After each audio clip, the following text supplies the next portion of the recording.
మీ ఎదుటున్న వారిని మీకంటే యోగ్యులుగా ఎంచండి. నేను కూర్చోవాలి పక్కన.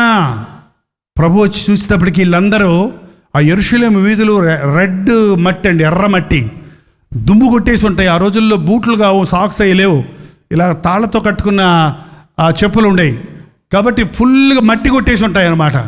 వీళ్ళు ఏం చేశారు, ఆ మట్టి కాళ్ళతో వెళ్ళిపోయి విందులో కూర్చున్నాడు. అది ప్రభు చూశాడు. ఏయ్ చిన్న యోధా, కాళ్ళు కడిగో. పేతురు పెద్దోడు ఏం చేస్తున్నావు, చూడు కడిగించుకో, చూసుకో అని చెప్పచ్చు కదా. ఏం చేశాడు ఆయన, అంగీ తీసి తగిలించి టవల్ తీసుకొని నడుము కట్టుకొని బేసిన్తో నీళ్ళు తీసుకొని ఒక్కొక్కళ్ళ పాదాల దగ్గర కూర్చొని నీళ్లతో కడుగుతూ పాదాలను తుడుస్తూ ఉన్నారు. నాకు అర్థం కాదండి, వాళ్ళు అంటే కడుగుతుంటే ఏం చేస్తున్నారు, వాళ్ళు కడిగించుకుంటున్నారు అందరూ. మరొకవేళ ఆశ్చర్యపడిపోయి ఉండిపోయారో తెలీదు, లేకపోతే వద్దంటే నన్ను కడగమంటారేమో, ఎందుకు వచ్చిన గొడవలే అనుకున్నారో తెలీదు. మొత్తానికి ఏమో పేతురు దగ్గరకు వచ్చేటప్పుడు గుంట పట్టుకోలేడు కదా పేతురు. ప్రభువా నువ్వేంటయ్యా నా పాదాలు కడగటం? యూదా ఇస్కరియోతు కూడా కడిగించుకున్నాడు. ఏంటండి ఎంత భయంకరమైన మనుషులండి. మనసులో కుట్ర పెట్టుకొని బయటికి భక్తి కలిగిన వారిగా కనపడతానికి ప్రయత్నిస్తారు చాలామంది. బయటికి గంభీరంగా కనిపిస్తానికి ప్రయత్నిస్తారు, లోపల కుట్రలు చేస్తుంటారు. అప్పుడే బేరమాడుకొని వచ్చాడు 30 వెండి నాణాలకి అమ్ముకోవడానికి. వచ్చి విందులో కూర్చున్నాడు. ఎక్కడికి వెళ్తాడో రాత్రి ప్రేయర్కి తెలుసుకోవడానికి. ఆ రాత్రి అప్పగించడానికి సిద్ధపడుతున్నాడు యోధా. కానీ తన మనసు ఎంత కఠినపరుచుకున్నాడో చూడండి. పేతురు అన్నాడు, ప్రభువా నువ్వు నన్ను కడగటం ఏంటి? నేను నిన్ను కడగకపోతే నీతో నాకు పాలు పంపులు లేవు. అయితే నా పాదాలు గాత్రం కాదు, నా తల మీద నుంచి పూర్తిగా కడుగు. అంటే స్నానం చేసిన వాడికి పాదాలు కడిగితే చాలు. చాలామంది అండి చాలాసార్లు రక్షణ పొందాలనుకుంటారు. రక్షణ పొందటం అనేది ఒక్కసారే. నువ్వు దినదినము మారు మనసు పొందొచ్చు, దినదినము పశ్చాత్తాపడవచ్చు, కానీ దేవుడు నీకు ఇచ్చిన రక్షణ శాశ్వతమైనది. ఒక్కసారి నిన్ను రక్షించాడా, నిన్ను ఆయన వదిలిపెట్టడం. మరల రక్షించబడాల్సిన అవసరం లేదు, కానీ మరల నీ పాదాలు కడగబడాలి. పాదాలంటే నీ నడత, నీ ప్రవర్తన. ఈ లోకంలో నీవు జీవిస్తున్నప్పుడు నీ జీవితంలో నీ కలిగే కల్మషములు, నీ ప్రవర్తన ద్వారా నీ వచ్చిన కళంకాలను మళ్ళీ కడుక్కోవాలి. అందుకే ఉపవాస ప్రార్థన ఆలయంలో, అందుకే ప్రభువు వల్ల నన్ను జ్ఞాపకము చేసుకున్నట్టుకు దీనిని చేయుడి ఎందుకు చెప్పాడంటే, ఆ బల్ల దగ్గరకు వచ్చినప్పుడు మరొక్కసారి మనల్ని పరిశీలించుకొని మన పాపాలు ఒప్పుకొని మరొకసారి మన నడతను, మన ప్రవర్తనను కడుక్కోవడానికి. అంతేగాని ఆచారంగా ప్రసాదం తీసుకున్నట్టుగా రొట్టె ద్రాక్షరసం తీసుకుంటాం వల్ల ఎటువంటి ప్రయోజనమో లేదు. ప్రభు వారందరి పాదాలు కడిగి, గురువును బోధకుండైన నేను మీ పాదాలు కడిగాను, మీరును ఒకరి పాదములొకరు కడుక్కొనాలి. నేను మెడ్రాసులో సేవ ప్రారంభించిన తర్వాత కూడా ఆంధ్రాలో ఉండేవాడిని. వారానికి ఒకసారి వెళ్ళేవాడిని. కొంతమంది సంఘ పెద్దలను ఏర్పాటు చేసి ఆ సేవ మీరే చూసుకోండి అని వదిలేశాను. వదిలేస్తే 5 సంఘ పెద్దలు ఏం చేశారంటే, ఈ శిష్యులు చేసిందే చేశారు. నువ్వు గొప్ప, నువ్వు పాట పాడితే నేను నిలబడను, నేనెందుకు ప్రసంగం చేయాలి, నువ్వెందుకు ప్రసంగం చేయాలని గొడవలు పెట్టుకున్నారు. వీళ్ళు గొడవలు పెట్టుకున్నారని నాకు తెలిసింది. వాళ్ళని ఎవరిని తిట్టాలి, ఎవరిని వదులుకోవాలి, ఎవరు సరైనాలి, ఎవరు సరిలేదనాలి నాకేం అర్థం కాల. ప్రభా ఏం చేయమంటావు నాయన అంటే, వీళ్ళందరూ కాళ్ళు కడిగేయమన్నాడు దేవుడు. ఏంటంటే 5 కూర్చోబెట్టి కాళ్ళు కడిగేశా. కడుగుతుంటే ఒక్కొక్కడు తన యొక్క బలహీనతను, తన అపవిత్రతను గుర్తించుకొని కన్నీటితో ఏడుస్తున్నాడు, ఆపడానికి ప్రయత్నిస్తున్నాడు. ఇతను ఏడుస్తున్నాడు, అతను ఏడుస్తున్నాడు. అందరి మనసులు ఒకటైపోయినాయి. అందరూ ఒకళ్ళొకళ్ళు కౌగిలించేసుకొని ఆ రోజు నుంచి ఈ రోజు వరకండి మరలా ఆ భేదాభిప్రాయాల సహోదరుల్లో లేవు. వాళ్ళు ఒకళ్ళ కాళ్ళు ఒకళ్ళు కలుపుకున్నాడు. ఏంటండి, జోసఫ్ ప్రకాష్ 7 సంవత్సరాలు ఉద్యోగం చేశాడు. సేవకు రమ్మంటే, డాడీ నువ్వు ఇంత కష్టపడుతున్నావు, నేను కూడా సేవకు వస్తే ఎలా, నేను డబ్బులు సంపాదించేస్తాను అని 7 years తను ఉద్యోగం చేశాడు. ఆయన ఉద్యోగం చేసి ఆ కానుకంతా కూడా, ఆ డబ్బులను జీతం అంతా కూడా సేవకి ఇచ్చేవాడు, టీవీ ప్రోగ్రామ్స్కి ఇచ్చేవాడు. దేవుడు తప్పుకోలేదు ఆయన్ని. నీ డబ్బు కాదు కావాల్సింది, నువ్వు నా సొత్తు అని వాగ్దానం చేసి, ప్రథమ ఫలం నా సొత్తు అని వాగ్దానం ఇచ్చి, జనములకు ప్రవక్తగా చేస్తానని వాగ్దానం ఇచ్చినప్పుడు ఆ ఉద్యోగాన్ని రిజైన్ చేసేసి తాను 7 సంవత్సరాలు నిర్లక్ష్యం చేసినందుకు మందిరంలో ఉపవాసం ఉండి ప్రార్థించుకొని తన సర్టిఫికెట్లన్నీ కాల్ చేశాడు, మళ్ళీ ఉద్యోగానికి వెళ్ళకుండా ఉండటానికి. అంటే చివరికి ఆధార్ కార్డు చేయడానికి 10th క్లాస్ సర్టిఫికేట్ కూడా దొరకలా. మళ్ళీ ఏ ప్రూఫ్ లేకుండా మొత్తం కాల్చిపడేశాడు. కాల్చిపడేసి సేవకి సమర్పించుకున్నాడు. సేవకి సమర్పించుకున్న మొదటి రోజు ఏం చేశాడంటే, 20 మంది సంఘ పెద్దలు ఉంటారు మా చర్చిలో, పాస్టర్లు, సంఘ పెద్దలు అందరూ కలిసి.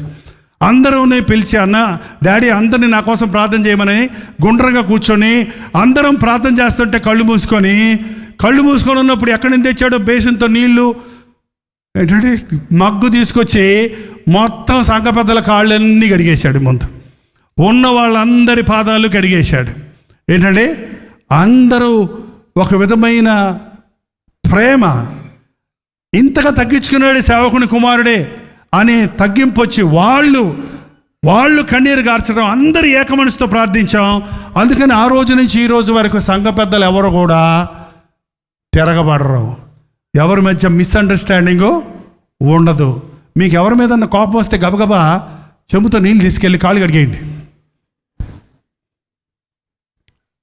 మీ పిల్లల కాళ్ళు కాదు. ఈ రోజున కొన్ని చర్చెస్లో ప్రభు బల్ల తీసుకున్నప్పుడల్లా విశ్వాసులు ఈ వెట్ టిష్యూ ఉంటుంది చూసారా, వెట్ టిష్యూ అండి, అది తీసుకొని మరి ఇట్టిట్ట పాదాలు కడిగేస్తారంట. అది కడగడమా? అది ఒక ఆచారంగా. అట్లా కాదండి. చక్కగా బూట్లు వేసుకొని సాక్స్ వేసుకొని నీట్గా ఉన్న కాళ్ళు నువ్వు కడగటం ఏంటి? బాగా తొక్కి రమ్మనండి ఎక్కడన్నా.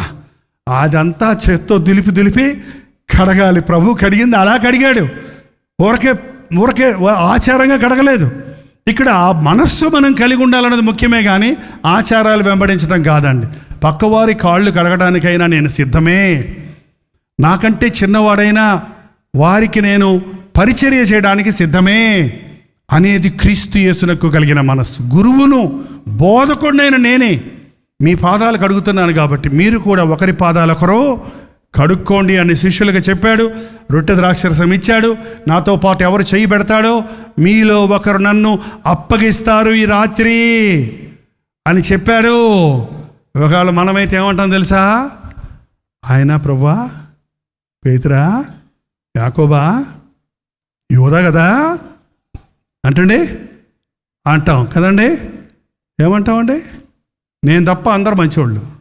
మన మనసు ఏమంటుంది తెలుసా? నేను తప్ప, చెప్పండి, అందరూ చెడ్డోళ్ళు, మంచోళ్ళు అంటావా? అందరూ ఏమడిగారో తెలుసా? నేనా ప్రభువా, నేనా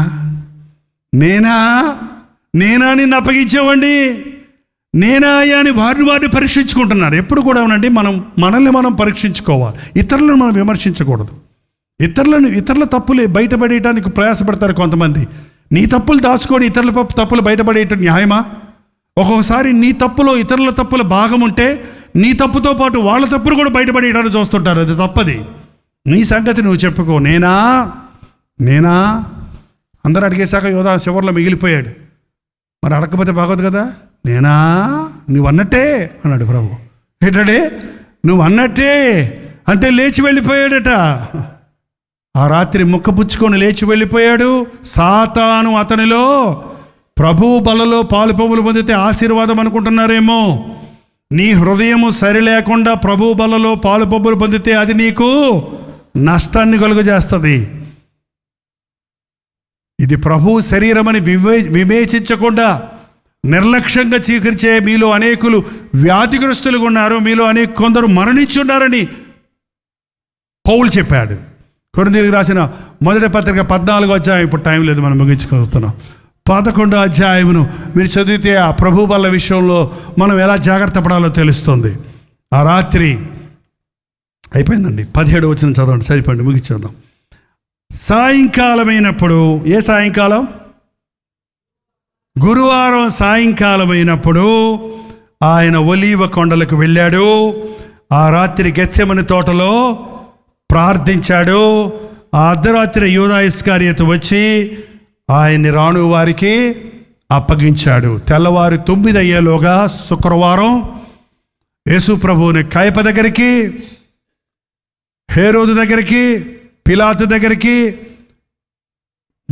కయప దగ్గరికి, హేరోదు దగ్గరికి, కయప దగ్గరికి, పిలాతు దగ్గరికి, హేరోదు దగ్గరికి, మళ్ళీ పిలాతు దగ్గరికి తీసుకొచ్చి అన్యాయపు తీర్పు తీర్చి, అర్ధరాత్రి తీర్పు తీర్చకూడదు, రాత్రికి రాత్రి ఆయన్ని బంధించి అన్యాయపు తీర్పు తీర్చి 9 గంటల కల్లా ఆయన్ని సిలువేసేశారు. శుక్రవారం ఉదయం 9 గంటలకి ఆయన సిలువలో వేలాడదీశారు. ఆ మధ్యలో చాలా బాధలు, చాలా విషయాలు మనం నేర్చుకోవాల్సినవి ఉన్నాయి. 9 గంటల నుంచి మధ్యాహ్నం 3 గంటల వరకు ఆయన సిలువలో వేలాడుతూ ఉన్నాడు. ఆ 6 గంటల్లో ఆయన 7 మాటలు మాట్లాడాడు. మనం గబగబ చెప్పేసుకుంటాం, కానీ ఒక గంటకి ఒక మాట మాట్లాడినట్టుగానే ఆయన బలమంతా పుంజుకొని ఆ 2 చేతుల్లో శీలలు కొట్టిండగా వేలాడుతున్నప్పుడు ఊపిరి పీల్చుకోవడానికి కూడా ఓపిక లేని సమయంలో మనసంతటితో 7 మాటలు ఆయన మాట్లాడాడు. తండ్రి, వీరేమి చేయుచున్నారో వీరెరుగను గనుక వీరిని క్షమించుము. నేడు నీవు నాతో కూడా పరదేశంలో ఉంది. అమ్మా, ఇదిగో నీ కుమారుడు, ఇదిగో నీ తల్లి. నా దేవా, నా దేవా, నన్నేలా చేయి విడిచితివి, నేను దప్పిగొనుచున్నాను, సమాప్తమైనది. తండ్రి, నీ చేతులకు నా ఆత్మను అప్పగించుచున్నాను అని చెప్పి 3 గంటలకి ఆయన ప్రాణాన్ని విడిచాడు. మధ్యాహ్నం 3 గంటల వరకు ఆ దేశమంతటా చీకటి ఉన్నది. 3 గంటలప్పుడు యేసు ఎలోమి ఎలోహి ఎలోయి ఎలోయి లామా సబక్తానని బిగ్గరగా కేకవేసెను. ఆ మాటలకు నా దేవా, నా దేవా, నన్ను ఎందుకు చేయి విడిచితివి అని అర్థము. యేసు గొప్ప కేక వేసి ప్రాణము విడిచెను. ఆ రాత్రి అంత తొందరగా చనిపోతారని ఎవరు అనుకోలేదు. 3 గంటల్లో చనిపోయారు. 6 గంటల లోపల అరిమత యోసేపు వెళ్ళి ఆ శరీరాన్ని అడిగి తీసుకొని తన కొరకు తొలిపించిన సమాధిలో ఉంచాడు. శనివారం అంతా ఒక మౌన దినంగా ఉంది. శిష్యులు ఎక్కడో వాళ్ళు అక్కడ తలుపులు వేసుకొని కూర్చున్నాడు. ఏం అర్థం కావటం లేదు వాళ్ళకి. ఆ భయంకరమైన భయంతో, ఆశ్చర్యంతో ఒక స్తంభించిపోయిన పరిస్థితి చూస్తున్నాం. ఆదివారం ఉదయమే కొందరు స్త్రీలు సమాధి దగ్గరకు వెళ్ళారు. రాయి దొర్లించబడి ఉండడం చూస్తున్నాం. ప్రభు పునరుద్ధానుడై లేచాడు. మట్టల ఆదివారం నుండి ఈస్టర్ ఆదివారం వరకు వారం రోజుల్లో ఆయన చివరి దినాల్లో జరిగిన ఈ సంభవాలు నేను త్వరగా వెళ్ళిపోయాను.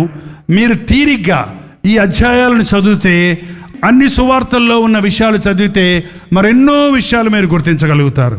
ఒకటండి, భక్తి అంటే మన బాధలు పోగొట్టుకోవడానికి దేవుని దగ్గర రావడం కాదు, మన వ్యాధుల నుంచి స్వస్థత పొందడానికి కాదు. ప్రభువు ప్రేమను గుర్తిస్తే, ప్రభువు ఎంతగా నిన్ను ప్రేమించాడో అర్థం చేసుకుంటే, నీ విమోచన కొరకు, నీ స్వస్థత కొరకు, నీ రక్షణ కొరకు, నీ ఆశీర్వాదం కొరకు ఆయన ఎలాగూ శాపమయ్యాడో, ఎలాగూ నీ పాపాన్ని భరించాడో, ఎలాగూ నీ శిక్షను భరించాడో, ఎంతగా నిన్ను ప్రేమించాడో నీవు ఎరిగిన రోజు నీవు ధన్యుడవు, ధన్యురాలవు. నీవు అడిగి ఊహించిన దానికంటే అత్యధికంగా నీకు ఇవ్వగలిగిన వాడుకున్నాడు. ఈ వారం 10 రోజులు యేసుక్రీస్తు యొక్క శిలువ మరణ పునరుద్ధానాల గురించి ఇంకా ధ్యానించండి. ఆయన ప్రేమతో, ఆయన బాధలతో, ఆయన శ్రమను మనం ధ్యానించినప్పుడు మనకున్న శ్రమలు, మనకున్న కష్టాలు, మనకున్న నిందలు, మనకున్న అవమానాలు, మనకున్న కొరతలు ఎంత చిన్నవో, ఎంత క్షణమాత్రమైనవో, ఎంత క్షణికమైనవో మనం గుర్తించగలుగుతాం. అంతేకాదు, ఆయన పొందిన దెబ్బల ద్వారా ఉన్న స్వస్థత, ఆయన చిందించిన రక్తధారలో ఉన్న విమోచన, పాప క్షమాపణ మనం అనుభవించగలుగుతాం. ఈ రాత్రి నిన్నింతగా ప్రేమించిన యేసయ్యను, నీ కొరకే సిలువలో ఆయన ప్రాణమిచ్చాడన్న సంగతిని నీవు విశ్వసిస్తున్నావా? అలాగైతే లేచి నిలబడండి, ప్రార్థన చేద్దాం. కళ్ళు మూసుకొని ఒక్కసారి ప్రభు వైపు చూద్దాం. ఆయన పరలోకపు సింహాసనాన్ని విడిచిపెట్టి ఈ లోకానికి వచ్చింది నీకోసమే, నీకోసమే. పాపము, శాపము, దేవుని కోపము నీకోసము, నా కోసము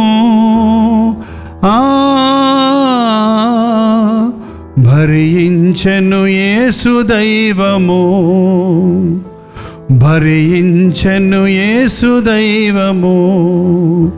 పాపము శాపము దేవుని కోపము, కర్కశ బాధల కూర్చి వెచ్చటి నేతురు కార్చి, కర్కశ బాధల కూర్చి వెచ్చటి నేతురు కార్చి, మనమోచనను చేకూర్చి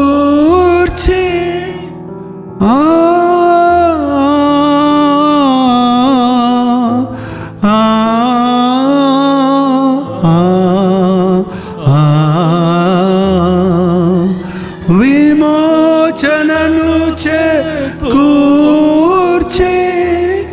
పాపిని పరదైసున చేర్చి, పాప పూరణము రెండవ మరణం విమోచనము గావించెను సిలువపై యేసు దైవము, సిలువపై యేసు దైవము.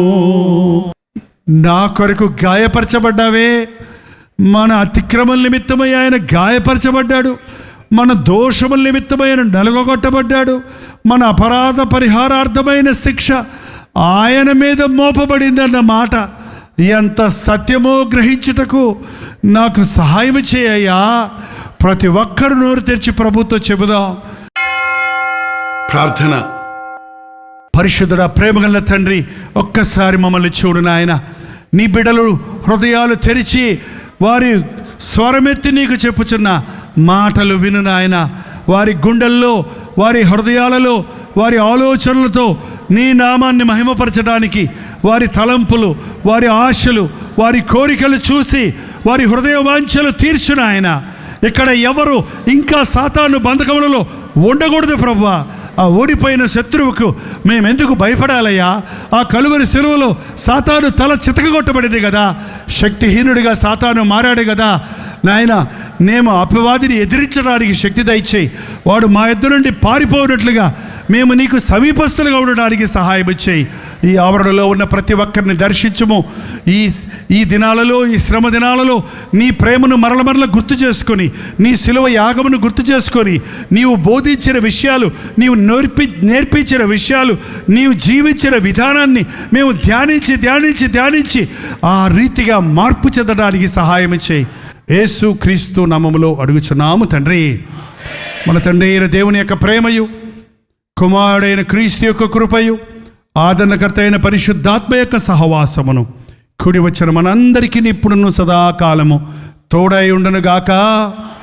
ఆమేన్, ఆమేన్, ఆమేన్.